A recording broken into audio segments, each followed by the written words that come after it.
Hello guys, আমি এখন বীজ দেওয়া ডরফের ভিতরে এখন পানি দেব। পানি দিয়ে তো আমি বীজ গুলাবো। বীজগুলা আমি মনে করেন আমাদের কলার বাগানে আমি বীজ দেব। আমাদের কলা অনেক মনে করেন পোকা ধরছে, তো সেই পোকা মারা বীজ দেব, আরও লোটের বীজ দেব।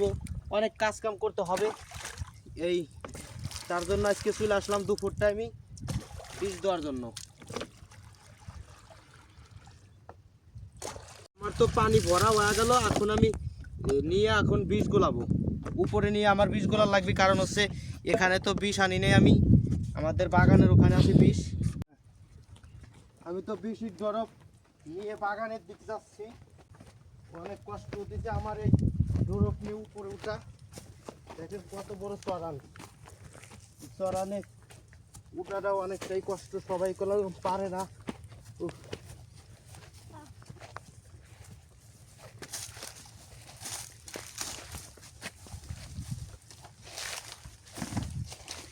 এই যে এখানে দেখেন আমাদের সব কিছু আছে বীজ দেওয়ার জন্য। এটা নিয়ে আসে, এটা ডাইকি কাটার জন্য মনে করেন এটা এখন বীজ গোলাবো। এটা হলো আমাদের খাওয়ার পানি। দেখেন কত প্রকারের বিষ নিয়ে আইছি।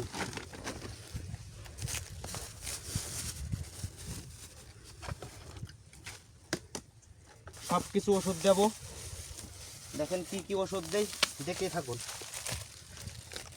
এটা হচ্ছে জিঙ্ক অল, এটা দিলে পারে মনে করেন কলাটা মোটা হয়।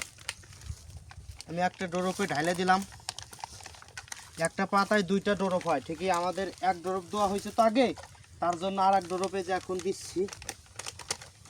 ডক করে আপনারা ধুয়ে নেবেন যারা আপনারা এসব বীজ দিতে চান। এখন এই যে এটা বড়ি দেবো যাতে কলা লোড হয়, বুঝছেন। এই যে বড়ি আমি দিয়ে দিলাম। এই বড়িটা দেখেন কীরকম, মনে করেন পানির ভিতর থেকে বলক করতেছে। এই বড়িটা এত সুন্দর যে বলক হয়, মানে বলার মতন নেই না। আমি প্যাকেটটাও ধুয়ে দিই, কারণ অল্প টুক বেশির দাম অনেক টাকা, তাই ধুয়ে দিলাম। প্রত্যেকটা ডরপে 1 মোট থেকে 2 মোট সার, 2 মোট সার দিলাম, সাদা সার করলাম। এই যে এখন দেবো হচ্ছে হলো বোরন। এই পাতায় 3 ডরপ বোরন হয়, 3 ডরপ পানিতে মিশাইতে হয়। আমাদের তো 1 ডরপ দেওয়া হয়েছে, এখানে আরও 2 ডরপ দেওয়া লাগবে। এই বোরনটা এখন আমরা কলার বাগানে দেব। তাই আমি এই পাতা থেকে অর্ধেক দিয়ে দিলাম, অর্ধেক দিয়ে এখন আমি রেখে দিই। এখানে মারার জন্য একটা বিষ আছে এখানে, সেটা হচ্ছিল হেলিস। মনে করেন এই হেলিসটা আমি দিয়ে দেব হাফের একটু বেশি বেশি দিয়ে দিলাম। দেখেন কীরকম এই হেলিস বিষটা অনেকটাই পাওয়ারের বিষ, তো পোকামাকড় থাকে না, কলায় মশা থাকে না। 5 পদ বিষ দিলাম এইটার ভিতরে। 5 পদ দিয়ে এখন আমি এই যে এটা চার্জার মেশিন, এই কারণে এটা খসা নিয়ে আইছি, এখন সেট করে দেব। আপনারা যারা সেট করবেন এই যে এইভাবে এখানে সেট করে দিবেন।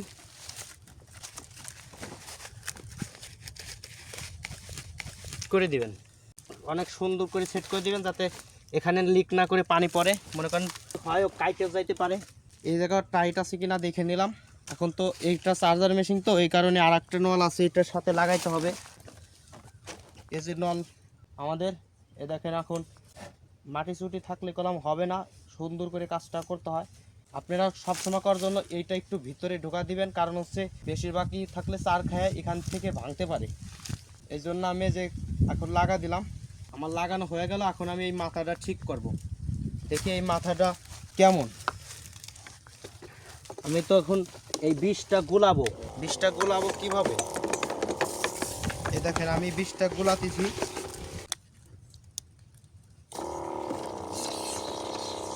আমি দেখতেছি পাওয়ার কম বেশ আছে কিনা।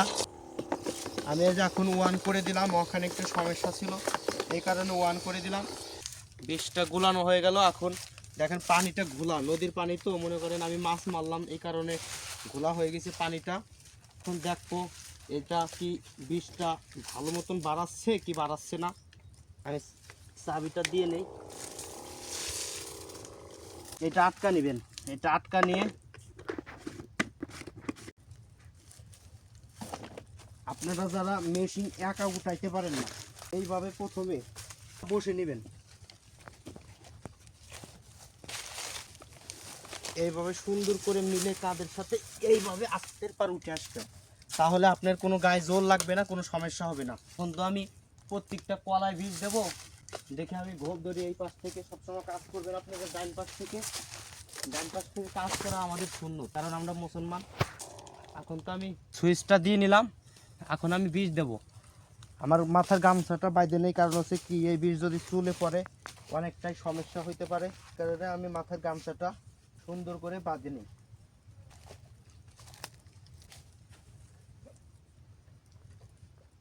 আমার তো বাঁধা হয়ে গেল। এখন এই যে এখন বীজ দিয়ে দিচ্ছি কলা। আপনারা যারা কলায় বীজ দিতে চাচ্ছেন আর পাশ থেকে যাতে প্রত্যেকটা কলায় বিষ পড়ে, আমার তো এটাই বীজ দেওয়া হয়ে গেছে ঠিকই। বিষের পাওয়ারটা একটু কমাইনে বাড়াইনে লাগে, আপনারা এখান থেকে কমাইনে বাড়াইনে ইচ্ছে করলে সব কিছু পারবেন। দেখেন আমার তো একটু মনে করেন লাইন করতে হবে, আমি এই পাশ থেকে দিলাম, এখন অন্য পাশ থেকে দেবো। এই যে আমি বীজটা এই পাশ থেকে দিলাম, তাহলে বীজটা দেওয়া ভালো হবে। এই সাইজের কলায় আমি কলাম দিতাম না এই বীজটা, কারণ হচ্ছে কি এই সাইজের কলায় আপনারা বীজ দিবেন না। এই সাইজের কলায় বীজ দিলে কলা কসমো হয়ে যাবে, কলাটার মোটা হবে না, মনে করেন ক্ষতি হবে। লোটের বীজ দিলে পারে ঠিকই আপনারা বীজ দিবেন এই সাইজের চেয়ে যত উপর আছে সব সাইজের বীজ দিবেন। আবার লোটের কলার বীজ দেওয়ার দরকার নাই, কারণ লোটের কলার বীজ দিলে পারে কলাটা মনে করেন ফাইটে যাবে। কারণ আমি এখন বীজ দেবো সবটা কলারই। এই ভিডিওটা কেমন হইলো জানাবেন কিন্তু অবশ্যই। প্রত্যেকটা কলাই রোজার মাসে বিক্রি হওয়া যাবে, এই কারণে আমি বীজ দিয়েছি যাতে অনেকটাই চালু করে বিক্রি হয়। এবার তো কলার বাগান করে লস, এই কারণে কলা এখন তো রোজার মাস হয়েছে, বেশি একটা কলা দেখতে পারি নাই, কলায় জোগাল দিতে পারি নাই, বেশি একটা ভালো কলা হয় নাই। তো সবাই সুস্থ থাকেন, ভালো থাকেন, আল্লাহ হাফেজ।